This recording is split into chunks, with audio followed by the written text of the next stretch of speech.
যারা কাবাব খেতে পছন্দ করেন তাদের জন্য আজ একটা দারুণ স্বাদের খুব সহজেই বাড়িতে বানানো যায় এরকম একটা চিকেন কাবাবের রেসিপি শেয়ার করব। আজ বানাবো চিকেন তাওয়া কাবাব।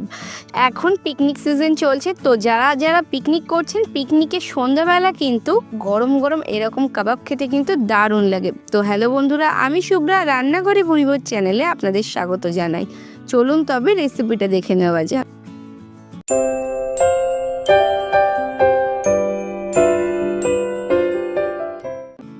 চিকেন তাওয়া কাবাব বানানোর জন্য প্রথমেই একটা চালনির ওপর হাফ কাপ টক দই জল ঝরাতে রেখে দেব। এখানে আমার 1/4 কাপের কাপ ছিল, তাই দুবার করে দিয়েছি, আর হাফ কাপের একটু কম ছিল টক দইটা। এরপর এখানে আমি 500 গ্রাম বোনলেস চিকেন নিয়ে নিয়েছি। চিকেনগুলোকে এরকম চৌকো চৌকো করে কেটে নিয়ে ধুয়ে ভালো করে পরিষ্কার করে নিয়েছি। আর চিকেনের পিসগুলো এরকমই রেখেছি। 10 মিনিট পর টক দই থেকে অনেকটা জল বেরিয়েছে, জলটা আলাদা করে নিয়েছি। দেখুন বেশ খানিকটা জল কিন্তু এখানে রয়েছে।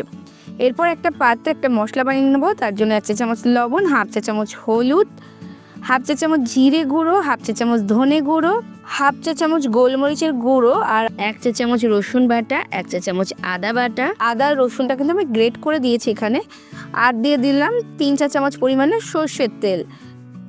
সমস্ত কিছু ভালো করে মিশিয়ে নিতে হবে। আপনারা চাইলে আদা রসুনের পেস্টও কিন্তু ব্যবহার করতে পারেন। আর এখানে দিয়ে দিচ্ছি জল ঝরিয়ে রাখা টক দইটা। টক দইটা দেওয়ার পর খুব ভালো করে সমস্ত কিছু মিশিয়ে নেব। এখানে আমি দুটো জিনিস দিতে ভুলে গেছিলাম। আমি এখানে একটু কাশ্মীরি লঙ্কার গুঁড়ো দিচ্ছি, হাফ চা চামচ মতো কাশ্মীরি লঙ্কার গুঁড়ো দিয়েছি, আর হাফ চা চামচ দিয়েছি তন্দুরি মশলা। এগুলো অবশ্যই দিতে হবে কাশ্মীরি লঙ্কার জন্য, কাবাবের কালারটা খুব সুন্দর আসে। এরপর মশলাটা আবার একটু মিশিয়ে নিয়ে মাংসের টুকরোগুলো এখানে দিয়ে দিচ্ছি। মাংসের টুকরোগুলো দিয়ে খুব ভালোভাবে মিশিয়ে নেব। প্রথমে আমি চামচ দিয়ে মেশানোর চেষ্টা করছিলাম, তো অসুবিধা হচ্ছিল বলে আমি কিন্তু হাত দিয়ে খুব ভালোভাবে মশলার সাথে মাংসগুলোকে মিশিয়ে নিচ্ছি। এমনভাবে মশলাটাকে মেশাতে হবে যাতে খুব ভালোভাবে মশলাটা মাংসর মধ্যে ঢুকে যায়। এমনভাবে মাংসটাকে একটু ডলে ডলে মশলার সাথে মিশিয়ে নিয়েছি। এরপর এখানে আমি একটু লেবুর রস দিয়ে দিচ্ছি। আমি একটা পাতিলেবুর রসের এখানে অর্ধেকটা দিয়ে দিচ্ছি। তো চামচে দেওয়ার সময় একটু মশলা লেগেছিল বলে একটু মশলা মশলা লাগছিল। লেবুর রসটা দেওয়ার পর আবার একটু ভালো করে মিশিয়ে নিচ্ছি। তারপর এটাকে স্ট্যান্ডিং টাইমে রাখবো কম করে 2 ঘন্টা। আর হাতে যদি বেশি সময় থাকে তবে 3 থেকে 4 ঘন্টা রাখবেন, তাহলে আরও বেশি চিকেনটা সফট হবে। ততক্ষণে কাবাব খাওয়ার জন্য যে গ্রিন চাটনি সার্ভ করা হয় সেরকম একটা গ্রিন চাটনি বানিয়ে নেব। তার জন্য একটা মিক্সার জারে 1 মুঠো ধনে পাতা, একটা কাঁচা লঙ্কা, 2 টুকরো আদা, সামান্য একটু লবণ, 1 চা চামচের 4 ভাগের 1 ভাগ লবণ, 1 চা চামচের 4 ভাগের 1 ভাগ চিনি দিয়েছি। চিনিটা অপশনাল, স্বাদ ব্যালেন্সের জন্য দিয়েছি।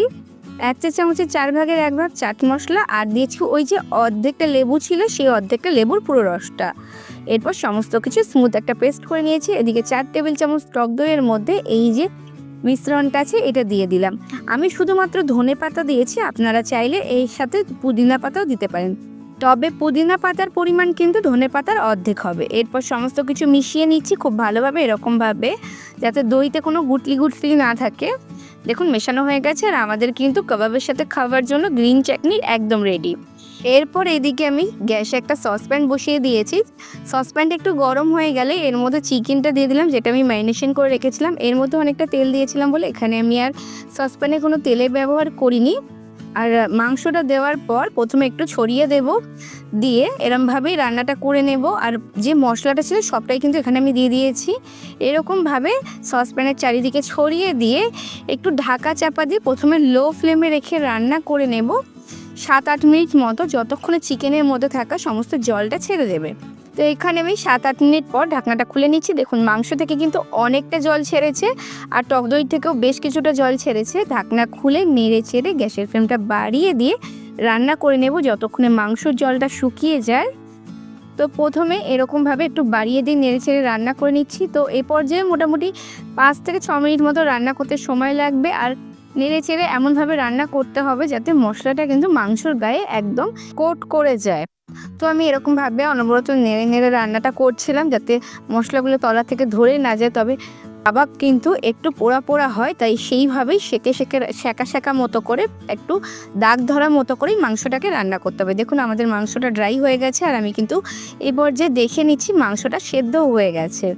মাংসর গায়ে মশলাটা লেগে একটা শ্যাকা শ্যাকা ভাব হয়ে যাবে, ঠিক ততক্ষণ পর্যন্ত রান্না করে নিতে হবে। এরপর মাঝখানটা ফাঁকা করে একটা বাটি বসিয়ে দিয়েছি, আর তার মধ্যে একটা জ্বলন্ত দারচিনি দিয়ে দিলাম, যেটা পাশের গ্যাস থেকে জ্বালিয়ে নিয়েছি। তারপর একটু ঘি দিয়ে দিলাম কাবাবের যে স্মোকি ফ্লেভারটা আসে তার জন্য। এরপর ঢাকা চাপা দিয়ে রেখে দেবো 5 মিনিট। আমি কিন্তু গ্যাসের ফ্লেমটা অফ করে দিয়েছি। গ্যাসের ফ্লেমটা অফ করা অবস্থাতেই এরকমভাবে রেখে দেবো।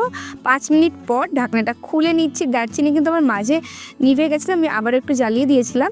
তারপর নেড়ে চেড়ে এটাকে তুলে নিচ্ছি একটা পাত্রে। আমার কিন্তু এই পর্যায়ে গ্যাসের ফ্লেম কিন্তু একদম অফ করা আছে। মাংসটা আমি পুরোটাই একটা আলাদা পাত্রে তুলে নিয়েছি, আর এদিকে একটা বড় সাইজের পেঁয়াজ পাতলা পাতলা করে কেটে নিয়েছি স্লাইস করে, আর একটা মাঝারি সাইজের ক্যাপসিকামের অর্ধেকটা এরকম পাতলা পাতলা করে কেটে নিয়েছি। 4-5টা কাঁচা লঙ্কা চিড়ে নিয়েছি।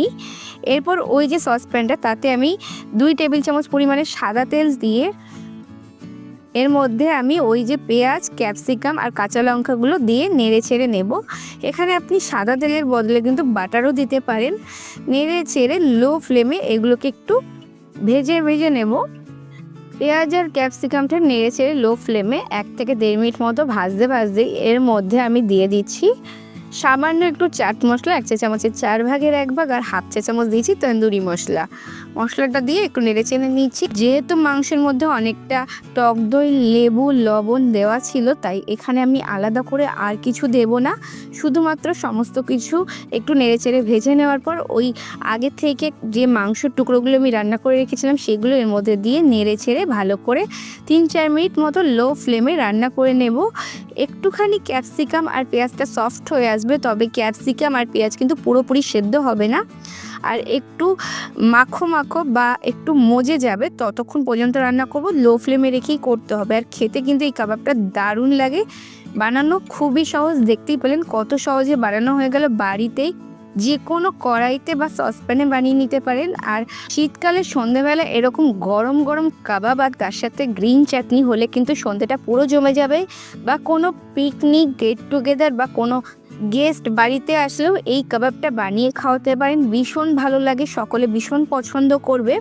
তাহলে বন্ধুরা, আমার আজকের রেসিপিটা কেমন লাগলো অবশ্যই কমেন্টস করে জানাবেন। ভালো লাগলে লাইক শেয়ার করে অন্যদের দেখার সুযোগ করে দেবেন।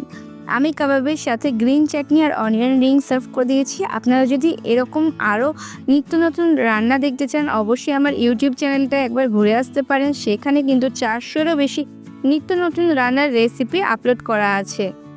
যদি রেসিপিটা আমার ফেসবুক পেজ থেকে দেখে থাকেন, অবশ্যই পেজটাকে ফলো করে দেবেন। ইউটিউব থেকে দেখে থাকলে আমার চ্যানেলটাকে সাবস্ক্রাইব করে পাশে থাকা বেল আইকনে ক্লিক করে দেবেন, যাতে পরবর্তীকালে চ্যানেলে যখন নতুন কোনো রেসিপির ভিডিও আপলোড করব সবার আগে আপনাদের ফোনে নোটিফিকেশান পৌঁছে যায়।